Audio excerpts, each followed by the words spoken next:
Okay, kita orang baru lepas tengok dengan ni Zaid jadi driver kita hari ni. Hello. Saya tak ada ya.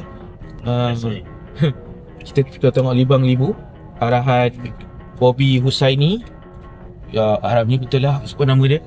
Okay, ini adalah filem pertama dia. Dan sebenarnya aku rasa, tak silap aku, ya aku baru tahu dia ni pun geng-geng buat iklan raya juga.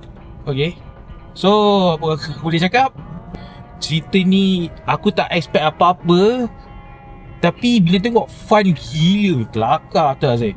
Lawak hamba banyak. Lawak buruk ada. Tapi lawyer buruk dia memang masuk tau, macam tak out of place. Tahu tak? Kamu nak tahu? Tahu apa? Kamu nak tahu ke tidak? Yalah, nak tahu apa? Hey, Yop tanya kamu elok-elok ni. Sorry tau. Terima kasih tau, thanks tau. Thanks tau. Dan cerita dia sangat tersusun untuk cerita komedi, which is very good. And ya, Beto jarang tengok dia bawa watak komedi macam ni. Memang kena. Amirul Effendi pun dia punya comedy chop dia nampak lagi natural dalam ni, which is very good. Aku kagum dengan semua ensemble dia, daripada si kecil-kecil hingga sebesar-besar. Zaria Azim pun ada papak crack. Dia punya pembawakan watak dia, aku tak pernah tengok dia bawa watak lembut macam tu out of nowhere. Okay. Merandam gila.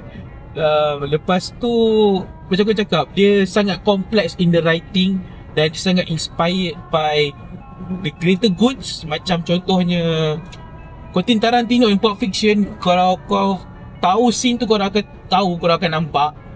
Okay, so aku rasa aku dengan audience tadi gelak terbabak macam orang gila. Memang kelakar gila, memang crack nak mampus. Dan aku rasa dah lama tak nampak cerita pure comedy macam ni dekat Malaysia in a long time. So bila keluar 23 April nanti ni di Pawagam Seluruh Malaysia, tolonglah tengok cerita Libang Libu arahan Bobby Husaini, lakonan Beto Koshari, Amirul Effendi, Sarah Ali, ramai lah, ada nama Huda lah, apa semua tu. Those are all big names dan diorang pelakon dengan sangat baik dan diorang boleh bawa komedi dengan sangat baik. So harapnya korang tolonglah support filem ni nanti ya. Alright, okay, thanks tau awak.